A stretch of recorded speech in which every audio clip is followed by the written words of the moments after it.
Saya mau cerita. Ada dua orang sahabat yang tinggal di sebuah desa kecil di Italia. Sebut saja nama mereka adalah Pablo dan Bruno. Mereka adalah anak muda yang memiliki impian yang tinggi. Mereka sering berkhayal bagaimana kalau suatu hari nanti mereka menjadi orang terkaya di desanya. Keduanya merupakan orang yang sangat ambisius. Yang mereka perlukan adalah sebuah kesempatan. Pada suatu hari, kesempatan itu pun datang. Kepala desa memutuskan untuk mempekerjakan kedua anak ini untuk membawa air dari sungai ke sebuah penampungan air di tengah desa. Keduanya masing-masing membawa 2 buah ember dan segera menuju ke sungai. Menjelang sore, keduanya telah mengisi penampungan air sampai penuh.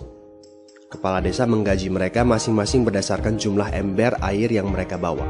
Wow, Pablo dan Bruno senang sekali. Ini berarti impian mereka akan segera terkabul.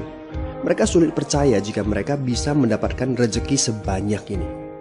Mereka bekerja lebih keras lagi setiap hari agar bisa mengangkut air lebih banyak. Namun, Pablo mulai merasakan ketidaknyamanan. Ia tidak yakin pekerjaan ini bakal buat impiannya terwujud. Punggungnya nyeri dan kedua telapak tangannya lecet-lecet. Kian hari, kian takut saat harus pergi bekerja. Ia pun mulai berpikir keras mencari akal bagaimana caranya membawa air dari sungai ke desanya. Pablo mendapatkan ide. Bruno, saya punya rencana. Daripada kita mondar-mandir bawa-bawa ember setiap hari, kenapa kita nggak sekalian aja buat sebuah saluran pipa dari sungai ke desa kita? Saluran pipa? Ide dari mana itu? Seru Bruno. Kita udah punya kerjaan yang bagus, Pablo. Saya bisa bawa 100 ember sehari. Saya akan jadi orang kaya. Di akhir minggu, saya bisa beli pakaian baru. Pada akhir bulan, saya bisa beli seekor sapi. Dan pada akhir tahun, saya bisa bangun sebuah gubuk baru. Nggak ada kerjaan sebagus ini di desa ini.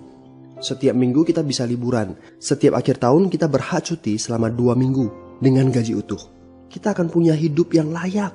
Jadi buang jauh-jauh lah pikiran untuk bangun saluran pipa. Tapi Pablo tidak putus asa. Ia akhirnya memutuskan untuk bekerja paruh waktu. Ia tetap bekerja mengangkut ember-ember air. Separuh waktunya, serta di akhir pekan, dia luangkan waktu untuk bangun saluran pipanya. Hal itu tidak mudah. Penghasilannya otomatis menurun dan dibutuhkan waktu 1 hingga 2 tahun sebelum saluran pipanya bisa menghasilkan sesuatu yang berarti. Bruno dan orang-orang desa mulai mengejek Pablo. Dia menyebutnya Pablo si manusia saluran pipa. Bruno yang berpenghasilan hampir 2 kali lipat dari Pablo terus memamerkan barang-barang baru yang berhasil ia beli. Sapi, keledai, pakaian, sepatu baru, gubuk bertingkat 2. Bruno bisa makan mewah di kedai. Orang-orang di desa menyebutnya Tuan Bruno.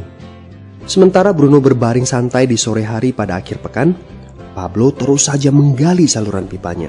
Pada bulan-bulan pertama, Pablo memang tidak bisa menunjukkan hasil dari usahanya. Pekerjaannya memang sangat berat, bahkan lebih berat daripada kerjaan Bruno. Karena Pablo juga harus bekerja pada malam hari. Demikian pula di akhir minggu. Tapi Pablo selalu mengingatkan pada diri sendiri bahwa impiannya dibangun berdasarkan pada perjuangan yang dilakukan hari ini. Dari hari ke hari, dia terus menggali, inci demi inci. Sedikit demi sedikit, lama-lama jadi bukit. Dari 1 inci kemudian menjadi 1 kaki. Kemudian jadi 10 kaki. Kemudian 20 kaki, 100 kaki, dan seterusnya. Bersakit-sakit dahulu, senang-senangnya kemudian. Demikian dia terus menyemangati dirinya sendiri. Sepulang kerja, tubuhnya lelah sekali. Fokus pada hasilnya.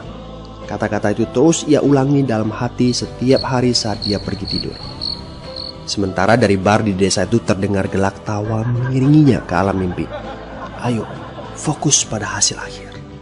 Hari berganti bulan, saluran pipanya sudah setengah jadi. Saat beristirahat, Pablo melihat dari jauh sahabatnya Bruno yang terus saja mengangkut ember-ember. Bahu Bruno tampak semakin lama semakin membungkuk. Dia menyeringai kesakitan. Langkahnya semakin lamban akibat kerja keras setiap hari. Dia semakin jarang bersantai-santai di tempat tidur gantungnya. Dia lebih sering terlihat di bar, duduk dengan wajah letih dan murung. Saat pengunjung bar melihat Bruno, mereka saling berbisik. Hei, ini dia Bruno si manusia ember. Dia lebih suka duduk sendiri di sudut yang gelap ditemani botol-botol kosong di sekelilingnya. Akhirnya, saat bahagia Pablo pun tiba. Saluran pipanya sudah rampung. Orang-orang desa berkumpul saat air mulai mengalir dari saluran pipanya menuju ke penampungan air di desa. Sekarang, desa ini sudah bisa mendapatkan pasokan air bersih secara tetap. Pablo tidak perlu lagi membawa ember. Artinya, airnya akan terus mengalir, baik dia sedang bekerja maupun tidak. Air itu mengalir saat dia makan, saat dia tidur. Air itu mengalir di akhir minggu ketika dia asyik bermain. Semakin banyak air yang mengalir ke desa itu, semakin banyak pula uang yang mengalir ke kantong Pablo. Apa moral dari cerita ini? Pertanyaan yang paling penting untuk kita renungkan adalah, siapakah Anda? Seorang pembawa ember atau seorang pembuat saluran pipa? Apakah Anda hanya mendapatkan penghasilan jika Anda datang ke tempat kerjaan, seperti Bruno pengangkut ember? Atau Anda termasuk orang yang bekerja hanya sekali saja, kemudian Anda dibayar terus-menerus, seperti Pablo pembuat saluran pipa? Jika Anda termasuk orang kebanyakan, itu berarti Anda bekerja dengan menggunakan pola pembawa ember. Anda membarterkan waktu untuk mendapatkan uang. Maksudnya, bekerja 1 jam dibayar per jam, bekerja 1 bulan dibayar per bulan, bekerja setahun dibayar per tahun. Masuk akal kan? Masalahnya, dengan sistem pembawa ember, masuknya uang akan berhenti saat kita berhenti bawa ember. Artinya pendapatan kita hanya sementara alias tidak langgeng. Kalau di suatu pagi Bruno bangun dan punggungnya terasa sakit, sehingga dia tidak bisa bangkit dari tempat tidurnya, berapa uang yang akan dia dapatkan hari itu? 0 besar. Fakta yang harus kita sadari adalah kita tidak bisa bekerja selamanya karena faktor usia dan kesehatan. Jika kita tidak sanggup membarterkan waktu kita, maka kita tidak akan mendapatkan uang. Pablo jauh hari sudah menyadari keterbatasan ini. Karena itulah dia langsung berpikir untuk menciptakan suatu sistem yang memungkinkan dia untuk terus mendapatkan bayaran baik dengan cara barter waktu ataupun tidak. Pikirkan ini. Bagaimana dengan Anda? Anda mau apa kalau besok penghasilan Anda berhenti? Apa yang akan terjadi kalau Anda dipecat? Apa yang terjadi kalau kemudian Anda sakit atau cacat sehingga tidak bisa membawa ember lagi? Bagaimana seandainya perawatan kesehatan yang mendadak yang harus Anda jalani menghabiskan uang tabungan Anda? Apa yang terjadi bila uang tabungan Anda itu langsung menguap dalam semalam? Kalau penghasilan Anda berhenti besok, untuk berapa lama Anda bisa membayar hipotek Anda? Cicilan rumah, mobil Anda, ataupun untuk biaya sekolah anak-anak Anda? 1 tahun, 6 bulan, 3 bulan, atau 3 minggu? Jelas. Apakah Anda bekerja sebagai penyapu jalan, bekerja di kantor, punya jabatan tinggi, atau memiliki toko, seorang profesional di bidang tertentu, tetap saja Anda membarterkan antara satuan waktu dengan satuan uang. Apakah dengan cara demikian Anda akan aman? Satu-satunya jalan untuk menciptakan keamanan yang sesungguhnya adalah seperti yang dilakukan oleh Pablo, yaitu membangun saluran pipa saat Anda masih bekerja sebagai pembawa ember. Dengan membangun sebuah saluran pipa, Anda cukup mengerjakan pekerjaan sekali saja, capeknya sekali saja, tetapi Anda akan dibayar terus-menerus. Saluran pipa ini akan memberikan Anda penghasilan walaupun Anda sedang tidur ataupun Anda sedang main.